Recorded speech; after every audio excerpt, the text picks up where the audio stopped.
मेरे साथ हैं तान्या मित्तल के बिजनेस मैनेजर और फैमिली फ्रेंड मनीष शर्मा। मनीष जी कैसे हैं आप? बहुत बढ़िया ma'am, thank you so welcome much to for film having window. Me. Thank you. तो तान्या जो है, आप 2 साल से उसका बिजनेस भी देख रहे हैं, राइट? नहीं नहीं, एक्चुअली तान्या मेरी 2 साल से फ्रेंड है। हाँ। बिजनेस में उसका 6 महीने से देख रहे हैं, अच्छा, 6 ऐसा मंथ्स है। है जी। ओके जी। ओके। तो जब बिग बॉस के घर के अंदर गई और अब बिग बॉस के घर में जाने से पहले, तो आप ही बता सकते हैं कि तान्या का जो नेट वर्थ है एज अ ब्रांड, वो कितना बड़ा? मैम, एज ए फ्रेंड आप भी आपके कोई फ्रेंड होंगे तो आप उनको नेटवर्क से तो जज करते नहीं नहीं, होंगे आप कि उनका बिजनेस देखते हैं हाँ ना, नहीं, इसके लिए। क्योंकि मैं देखिए, जब कोई रियलिटी शो में जाता है तो एक होता है कि वो ब्रांड भी बने। जी, मैं समझता हूँ आपकी बात। बट क्या होता है कि मैं उनका बिज़नेस देखता हूँ, मैं बिज़नेस में उनके बाकी वर्टिकल्स नहीं देखता। ओके। मैं उनका सिर्फ एक जैसे कि उनको क्या क्या शोज़ लेने हैं या क्या अच्छा। उनको रील्स को कौन सी किसको देनी है, या एक्चुअली मेरी सेलिब्रिटी मैनेजमेंट फर्म है। Jasmine Sandal is my artist, तो Tanya Mittal is my artist, Kaka is Punjabi singer is my artist. तो ये मैं इनका काम वो देखता हूँ कि जो इनके लाइक अपीयरेंस हो गई, या इनके कोई इंस्टाग्राम रिलेटेड कोई इनका कंटेंट जाना है, या इनको वो सब चीज़ें देखता हूँ। मेरी एजेंसी देखती है। अरे वाह। तो उस क्योंकि वो मैंने अभी 6 महीने पहले इस तान्या से बात हुई थी, उन्होंने बोला था आप भी मेरा काम देख लो, हम साथ में फ्रेंड्स तो हैं ही। तो इस हाँ। वजह से मैं साथ में देखता हूँ, otherwise she is my very good friend. तो हम ओके। 2 साल से बहुत अच्छे दोस्त हैं। तो किस तरीके के ब्रांड्स आप उनके लिए चाह रहे हैं? मैं चाह रहा हूँ कि काफ़ी जो मतलब अच्छे ज्वेलरी ब्रांड्स हों, क्लोथिंग ब्रांड्स हों। तो मतलब इस तरह के कोई ब्रांड्स, काफ़ी सारे ऑफर्स हैं अभी मेल्स पे ना, काफ़ी ऑफर्स आ रहे हैं। तो अभी जैसे तान्या बाहर आएगी तो हम उसको इवेल्युएट करेंगे कि कौन सा हमें ब्रांड लेना है या कौन सा नहीं लेना है। हाँ। एकता भी घर के अंदर गई और उन्होंने भी तान्या को ऑफर किया है, शायद एस्ट्रो ऐप के एज अ फेस के लिए।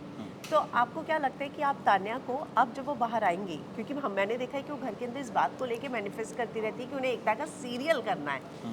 तो आप सीरियल के लिए चाहते हैं कि तान्या आगे बढ़े, या इस तरीके के नहीं, मैं चाहता हूँ कि वो आगे बढ़े, चाहे वो सीरियल्स में बढ़े, अच्छा। चाहे वो ब्रांड्स में बढ़े, चाहे किसी में भी बढ़े। बट मैं as a well wisher, as a friend उसको यही चाहूँगा कि वो मतलब किसी ना किसी तरीके आगे बढ़े, और वो अच्छी मतलब पोजीशनिंग पे हो, अच्छी उसकी मतलब मार्केटिंग वगैरह अच्छी हो उसकी, कि मतलब वो अच्छा मार्केट में दिखे। जब भाई गए थे तब भी तान्या ने एक लाइन बोली थी कि यहाँ पे घर के किसी कंटेस्टेंट ने बोला था कि Tanya Mittal brand, the brand, है ना? तो वो मैं जानना चाह रही थी कि आपसे कि क्या वो ब्रांड बन पाई बिग बॉस में जाने के बाद? बिल्कुल बिल्कुल ब्रांड बन पाई। लोग कहते हैं कि वो अपनी इतनी जो बातें बोलती हैं कि उनके पास इतने पैसे हैं, इतनी नेटवर्थ है, या ये सब है, तो इससे वो लोगों को नीचा दिखा रहे हैं। कि जो जो लोग मतलब लोग इसलिए उनसे ऑफेंड हो रहे हैं कि वो उनको नीचा दिखा रहे हैं। बट मैं इस चीज़ को पॉजिटिव वे में करेक्ट करना चाहूँगा कि वो नीचा नहीं दिखा रही। कईयों की आदत होती है कि उसको फ्लॉन्ट करना अच्छा लगता है। बट लोग इसको इस वे में भी ले सकते हैं कि अगर वो इस एज में उसने ये अचीव कर लिया है तो हम क्यों नहीं कर सकते। It's kind of true true. Inspiration as well. Yeah. तो हम उसको एज ए इंस्पिरेशन भी ले सकते हैं, रैदर देन कि उसको हम ये सोच के लें कि यार हाँ वो हमें नीचा दिखा रही है। वो किसी को नीचा नहीं दिखा रही, वो अपनी बातें बोल रही है, उसको आदत है फ्लॉन्ट करने की, वो कर रही है। पर फ्लॉन्ट फ्लॉन्ट में आपको नहीं लगता कि कई बार तान्या कुछ ज़्यादा बोल जाती है? 2,500 स्क्वायर फुट में पहले साड़ियाँ और ज्वेलरी थी, फिर 5,000 स्क्वायर फुट में साड़ियाँ ज्वेलरी हो सर गई, अब मैम, 10,000 स्क्वायर फीट हो गया मैम था क्या दो होता है, दिन सबसे पहले। सबसे पहली चीज़ उसको स्क्वायर फीट एक्चुअल में इसकी नॉलेज ही नहीं है। मैं जानता हूँ ना उसको एज ए फ्रेंड, उसको पता नहीं होगा कि स्क्वायर फीट कितना होता है। तो वो इतना मैं कह सकता हूँ, उसके पास साड़ियाँ ढेर हैं, अनंत साड़ियाँ हैं। बट उसको ये नहीं बताना आ रहा कि वो कितनी जगह कितनी है। तो बस ये इस वजह से थोड़ा सा कन्फ्यूजन हो रहा है मार्केट में भी और बिग बॉस के घर में भी। तो वो कुछ भी बोल देती है। बट उसके पास साड़ियाँ बहुत सारी हैं। जब मैंने बिग बॉस व्लॉग भी करा था हाँ ना हाँ। उसका, तब उसने मेरे को बोला था कि मनीष मैं वैसे कर नहीं पाऊँगी। मैंने कहा नहीं तू कर लेगी, डोंट वरी। अच्छा। हाँ, तो उसने बोला कि ठीक है, बट मेरे को साड़ी एवरीडे, न्यू साड़ी और ज्वेलरी एवरीडे नहीं चाहिए। मैं कहा ये तो बहुत बड़ा टास्क है। मैं कहा मैं एक काम करता हूँ, कैंसिल करा देता हूँ तेरा बिग बॉस। बट फिर एनी हाउ, बट अमृतेश ने बहुत अच्छे से हैंडल करा उसको। हाँ, तो तो कितने स्क्वायर फीट में साड़ियों का है भाई बाबा, ये अब आप क्लियर कर मैं दीजिए। ये कह सकता हूँ 1000 साड़ियाँ होंगी, ये नहीं पता एरिया कितना होगा। तो चलो ठीक है, तो ये मान लेते हैं, बेनिफिट ऑफ डाउट दे देते जी। हैं तान्या को कि उसने ऐसे ही बोल दिया, हाँ राइट? जी। है ना? तो हाल ही में ना एक टॉपिक चला है जहाँ पर तान्या के भाई को अशनूर ने झूठा बोल दिया। वो पूरी फाइट आपने देखी होगी। जी जी। जहाँ पर अशनूर, तान्या का ये कहना है कि अशनूर के पापा ये बोलकर गए थे कि तुम्हें हर जगह बॉडी शेमिंग का मुद्दा उठाना है। मैं ये नहीं कहूँगा कि उन्होंने डायरेक्टली ये बोला कि बॉडी शेमिंग का मुद्दा उठाना है। बट हाँ, उनका कॉन्टेक्स्ट वही था। सबको पता है, सबको समझ में आता है कि वो क्या चीज़ बोल रहे हैं। हमने भी 24/7 में देखा था, हमने उसमें भी देखा, फुटेज में भी देखा। मैं ना, ये बहुत ही सेंसिटिव मुद्दा है। मैं सबसे पहले तो ये चीज़ कहूँगा कि जो तान्या ने बोला था, ये तानिया, कुनिका और जो नीलम, इन तीनों ने जो बॉडी शेमिंग करी थी, तो ये बहुत ही गलत था। किसी भी लड़की के बारे में आप नेशनल टेलीविज़न के ऊपर जहाँ पे इतनी मास ऑडियंस आपको देख रही है, वहाँ पे इस तरह से बोलना किसी लड़की के बारे में बहुत गलत है। बट चलो तान्या ने उसके लिए सॉरी बोला था उससे। बट एज़ बीइंग फादर, कि अगर मैं अंदर जा रहा हूँ तो मेरे को सबसे पहले ये चीज़ देखनी है कि मेरी बेटी की मेंटल हेल्थ कैसी है उस चीज़ को लेके। कि अगर ये चीज़ वो रो रही है, उसको इतना इतना वो चीज़ फील हुई है कि वो स्ट्रेस में है कि मेरी मेरी बॉडी को लेके उसने जो ये चीज़ बोली है, तो ये नेशनल टेलीविज़न पे कितने लोगों के सामने गई होगी। तो आप उसको कंसोल करके ये बोलने की जगह पे कि यार बेटा इस चीज़ को भूल जा, वो ऐसा टॉक्सिक इन्वायरमेंट होता है बिग बॉस के घर का कि कोई भी कुछ भी बोल देता है, तो इस चीज़ को दिल पे मत ले, इस चीज़ को भूल जा, इस चीज़ को यहीं पे ख़त्म कर दे। आप रहते दिन ये बोल रहे हो कि इस चीज़ को एज ए एडवांटेज यूज़ कर, कि मतलब आप अपनी बेटी की मेंटल हेल्थ के बारे में नहीं सोच रहे, कि आप अपनी बेटी को ये चीज़ दे के जा रहे हो सीख कि आप इस मुद्दे को एज ए कन्वीनियंस मतलब एडवांटेज की तरह यूज़ करियो। तो मैं सोचूंगा ये बहुत गलत मानसिकता है। आप गेम के लिए ऐसा एक इन्वायरमेंट क्रिएट करके जा रहे हो कि जिसमें कौन सफ़र करेगा एट द एंड आपकी बेटी ही, चाहे वो जीते चाहे वो हारे। बट जब वो बार बार मीम्स देखेगी ना इंस्टाग्राम के ऊपर इस तरह की बातों वाले, तब उसकी मेंटल हेल्थ इफेक्ट होगी इससे।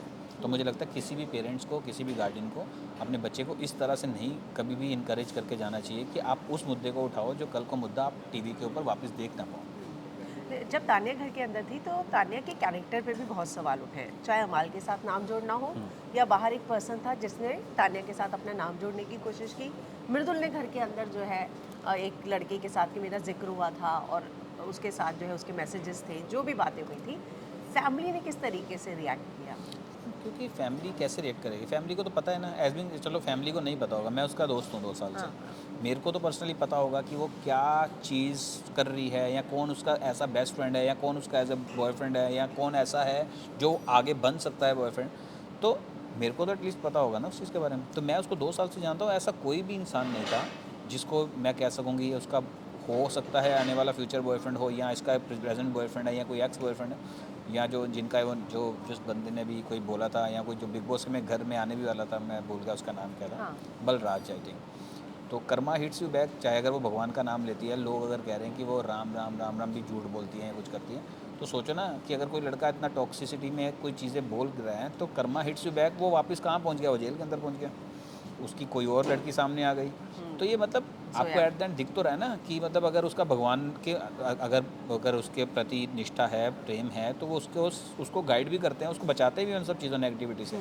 और मालती ने उसके बारे में आके बोला, तान्या के बारे में, कि वो उसका बिजनेस है, सेक्स टॉयज़ का बिजनेस है, कुछ ऐसा उल्टा सीधा बोला। आप नेशनल टेलीविज़न के ऊपर लड़की की एक करेक्टर असैसिनेट ही तो कर रहे हो। और सेम कर्मा ने कैसे वापस करा कि अब उसको बोला कुनिका जी ने कि यू आर लेस्बियन, कि मुझे लगता है कि ये लड़की लेस्बियन है। तो दीपक ने बाहर आके बोला है, दीपक ने अंदर जाके उसको समझाया था कुनिका जी को कि आप किसी लड़की के बारे में कुछ ऐसी बात या ऐसा नैरेटिव मत दो जिससे बैक ऑफ द माइंड भी किसी बंदे के दिमाग में ऐसी दिमाग कोई में बात आए हाँ, कि यार क्या हो सकता है ये। तो इसलिए मेरे को लगता है वहाँ पे उनको, मालती को इस अच्छी तरीके से समझ आई होगी कि मैंने ऐसी बात बोल दी थी कि यार मैंने वो लड़की के बारे में बोल दिया उसका सेक्स टॉयज़ का बिजनेस है। तो बहुत ही वाहियात बात थी जो वापस उसके ऊपर आई इस मैटर को घुमा के कि हाँ वो शी इज़ लेस्बियन। तो ऐसी इतने बड़े प्लेटफॉर्म के ऊपर लोगों को अपने वर्ड्स और अपनी बातें बड़े चूजली वाइजली चूज़ करने चाहिए, कि ऐसा कोई वर्ड ना बोलें कि जो वो बाहर आके देख भी ना पाए। सॉरी, मैं आपने जो सेक्स टॉयज़ की बात की, एक्चुअली बहुत सारी रील वायरल हुई थी हाँ। जहाँ पे वो दिखा उसके साथ वो ऐसे प्रोडक्ट्स नज़र आ रहे थे। हमें ऐसा कुछ भी नहीं था, ऐसा कोई भी, यहाँ तो माइट भी एआई, आजकल के टाइम पे एआई का इतना ज़माना है, लोग कुछ भी बना के डाल रहे हैं। और लोग तो इस टाइम पे इस हद तक जा रहे हैं कि क्या क्या मॉर्फिंग करके उसकी इमेज की यूज़ कर रहे हैं कि कहाँ पे कभी कहाँ पे। तो मतलब मुझे लगता है कि अभी के टाइम पे ह्यूमैनिटी से ऊपर लोगों के लिए ये है कि सच और झूठ, कि मतलब वो ह्यूमैनिटी को एक साइड में रख दिया उन्होंने, कि मतलब एक इंसानियत नाम की कोई चीज़ नहीं रही। आप मतलब आप ये चीज़ सोच रहे हो कि अगर उसका झूठ निकला या उसका सच है या झूठ है जो भी है, तो आप उसके करैक्टर को इस तरीके से असैसिनेट कर रहे हो कि उसकी फ़ोटोएँ यूज़ कर रहे हो, कभी कहीं पे कहीं एआई से कुछ बना रहे हो, कभी कुछ बना रहे हो।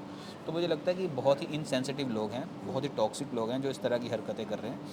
मैं कह रहा हूँ भगवान ना करे अगर उनको कल को यही चीज़ें अपने घर वालों के बारे में दिखती हैं, इंस्टाग्राम के ऊपर यही फ़ोटोज़ दिखती हैं, तो क्या वो बेयर कर लेंगे उस चीज़ को। तो उनको ये चीज़ सोच के कोई भी स्टेप लेना चाहिए कि उनको ऐसा कोई भी ना स्टेप लें जो कल को वो खुद पे ना एक्सेप्ट कर पाएँ। आपने राम राम बोलने वाली बात की, एक क्लिप काफ़ी वायरल हो रही है जहाँ पे अम्मू तान्या को बोल रहा है कि तू भगवान का ही नाम लिया कर, भगवान का नाम लिया कर। तो लोगों का ये कहना है कि वो तान्या को ये सीख देकर गया कि तू भगवान का नाम ले, उसके नाम पे ही वोट मांगती रहे लोगों से। नहीं वो आप यही ना दो तरीके हैं हर चीज़ को। दूसरा एंगल ये है कि वो कहता है कि इस घर में मैं चला जाऊंगा अभी, तो हमें भी पता है कि इस घर में तेरा कोई अपना तो है नहीं। हर बंदा तेरे से जेलस कर रहा है, इधर तेरे से ही कंपटीशन कर रहा है। उनको पता है कि तू अगर स्ट्रॉन्ग कंटेस्टेंट है तो तेरे से ही हर बंदा लड़ रहा है। इजी टारगेट भी तू ही है कि तेरे को कुछ भी बोल देगा तो आगे से गाली तो देगी नहीं या कोई इस तरीके से नहीं करेगी। तू भगवान के नाम में स्ट्रेंथ है, तू भगवान का नाम लेती रहे और अपनी अगर तेरे को कोई सिचुएशन ऐसी भी आ रही है तो भगवान का नाम जपती रहे, किसी को कुछ मत बोल। अमाल तान्या मुद्दे पे आप क्या कहेंगे? तान्या ने उसकी बहुत केयर की, लेकिन अमाल तान्या तो बहुत, मैं ऐसा कहूँगा कि बेसलेस मुद्दा है कि जो मतलब मैं अमाल को एक सेंसिटिव इंसान समझता था, सेंसिबल इंसान समझता था कि हाँ कि वो बहुत ही, अगर इतने बड़े प्रोड्यूसर हैं, म्यूज़िक प्रोड्यूसर हैं, इतने बड़े सिंगर हैं, इतनी बड़ी फैमिली लेगेसी को बिलोंग करते हैं, तो एटलीस्ट उनको इतनी कर्टेसी तो होगी कि अगर कोई बंदा उनके लिए इतना कुछ कर रहा है तो उसके रिवर्ड में अगर कुछ नहीं कर सकते एटलीस्ट उसको इतना घटिया या इतनी उल्टी सीधी बातें तो मत बोलें। तो वो बेसलेस इंसान है, उनके पास कोई खुद का ऐसा वो नहीं है कि जो मतलब कह सकूँ मैं रीढ़ की हड्डी नहीं है कि वो कभी उस तान्या के बारे में उल्टा बोल रहे हैं, कभी मालती के बारे में उल्टा सीधा बोल रहे हैं, कभी वो फरहाना के बारे में उल्टा सीधा बोल रहे हैं और उसके एव्स में उनको कुछ भी नहीं बोला जा रहा। हाँ, उसने तान्या के बारे में बोला कि मैं कुत्ता बना देंगे, बाहर हम बहुत हाँ, डेंजर लोग हैं। तो यार आप इतने बड़े नेशनल टेलीविज़न के ऊपर लड़की के बारे में ये चीज़ बोल रहे हो और बाहर मतलब बाहर इतनी बड़ी बात हो रही है, तो इवन कि बिग बॉस इसका मतलब बायस्ड है। अगर उसको कुछ बोला ही नहीं जा रहा दैट कुछ मीन्स नहीं कि उसको बोला जा बायस्ड है। ऊपर से कल सलमान सर ने क्या बोला, इतनी बड़ी बात हुई उसको बोला कि तुम लोग ये कर रहे हो, कभी तान्या को बोल रहे हो, कभी मालती को बोल रहे हो। कह रहे अमाल के लिए ये सजा है जी कि बाहर आकर इससे कोई बात नहीं रहा। बात करेगा। नहीं, कि कोई स्कूल में है क्या ये? कि मतलब कि मैं अगर ये इसने स्कूल का आज काम नहीं करा, इसमें घर जाके मैं इससे बात नहीं करूँगा, ये कोई बात बंद करने वाली। अगर तान्या को बैश किया गया था तो उसको क्यों नहीं बैश किया गया? हाँ, कंटेस्टेंट के लिए मतलब पनिशमेंट शुड बी सेम ना, कि मतलब हाँ, उनको अगर एक को इस तरीके से ट्रीट करा जा रहा है तो दूसरे को भी उसी तरीके से ट्रीट करना चाहिए। True, true, true. तो उनको बायसनेस नहीं दिखानी चाहिए इस चीज़ में कि अगर अमाल ने इतना कुछ बोला है तो उसको उस चीज़ की उसको प्रॉपर तरीके से जवाब मिलना चाहिए। वो तो आगे से इवन कि रोहित शेट्टी के सामने भी ऐसे बोल रहे थे हाँ, और सलमान सर के सामने भी ऐसे एक दूसरे को लड़ने को हो रहे थे, बट उनको कुछ बोला ही नहीं जा रहा। माइट भी क्या इनके पीछे का मैं समझ नहीं पा रहा, बट मेरे को कहीं ना कहीं इस चीज़ को लेकर लगता है कि अमाल के प्रति बायसनेस है। आ, बाहर जो है उनके पापा ने बोला कि वो तान्या और अमाल के साथ म्यूजिक वीडियो बनाना चाहेंगे। आप चाहेंगे कि तान्या अमाल का म्यूजिक वीडियो आए, या जिस तरीके से अमाल ने किया है आप सोच पहले देखेंगे, एनालिसिस करेंगे, फिर हाँ बोलेंगे? मैं क्या कहता हूँ, क्या बिग बॉस का जो घर है ना, बिग बॉस का घर एक ऐसा इन्वायरमेंट क्रिएट करता है जिसमें एक अच्छे खासे इंसान का भी दिमाग ख़राब हो जाए कि वो इतना टॉक्सिक हो जाता है। तो हम उस घर के बेस पे बाहर की दुनिया को इवेल्युएट नहीं करेंगे कि हम बाहर आके वो इंसान कैसा होगा। ओके। तो मैं बाहर के डिसीजन तान्या के ऊपर ही छोड़ता हूँ कि वो बाहर आएगी, उसको लगता है कि उसके साथ काम करना है तो वो करेगी। बट मैं हम लोग या उसकी फैमिली की तरफ से या हमारी तरफ से कोई ऐसा प्रेशर नहीं होगा कि नहीं इसके साथ काम नहीं करना या कुछ नहीं ऐसा। कि कई बार कमिस्ट्री नहीं भी होती है बट ऑन स्क्रीन कमिस्ट्री अच्छी लगती है लोगों को। तो अगर कोई ऐसी अपॉर्चुनिटी आती है तो बिल्कुल करेंगे। आखिर में तान्या के दोस्त तो बहुत बने, हम्म, पर ऐसा कोई दोस्त नहीं बना जो उसके लिए हमेशा खड़ा रहे। नीलम, शहबाज, अमाल, हम्म, फरहाना, हम्म। बाहर आने के बाद भी जो उसके दोस्त हैं, किसी ने भी तान्या को वोट दो ये अपील नहीं की। हाँ किसी ने भी क्यों, मैं वही तो कह रहा हूँ ना। मैं अभी मेरे से कोई पूछ रहा था कि तान्या के घर में उसके कोई 3 दोस्त बताओ, मैं क्या अब 3 छोड़ के एक दोस्त भी नहीं बता सकता, उसका कोई एक भी दोस्त है सारे। मैं तान्या को भी यही एडवाइस करता हूँ। और अगर मेरा आप भी जाएंगे मीडिया राउंड में तो आप उनको बोलना है, आपके मैनेजर की तरफ से एक एडवाइस है कि आपके कोई भी घर में दोस्त नहीं है, किसी से भी दोस्ती लॉयल्टी कुछ भी एक्सपेक्ट मत करो। आप इंडिविजुअली बहुत अच्छा गेम खेल रहे हो और आप अपनी उस गेम पे कंटिन्यू रहो, तो आप होपफुली ट्रॉफी के साथ ही बाहर आओ। ट्रू। तो चलिए जाते जाते फैंस को क्या कहेंगे तान्या के? फैंस को यही कहूँगा कि उस लड़की ने बहुत मेहनत करी है अभी तक, बहुत ग्रेसफुली बहुत अच्छे तरीके से अपने आप को मतलब लोगों को टैकल करके बहुत अच्छे तरीके से गेम प्ले करा है। किसी को कोई गाली नहीं दी है, किसी से कोई बदतमीज़ी नहीं करी है, कोई ऐसा वर्ड नहीं बोला है इस जो हफ्ते लोगों तान्या नॉमिनेटेड भी है। को। अरे आज नॉमिनेशन हो गए, ऑल नॉमिनेटेड है। अच्छा, तो फिर मैं यही बोलूँगा कि प्लीज़ उसको नॉमिनेशन से बचाइए पहले तो, और उसको ऐसे ही सपोर्ट करो जैसे आपने स्टार्ट से उसको सपोर्ट करा है, और होपफुली उसको ट्रॉफ़ी के साथ ही बाहर भेजना, बिना ट्रॉफ़ी के मत भेजना। Thank you. Thank you.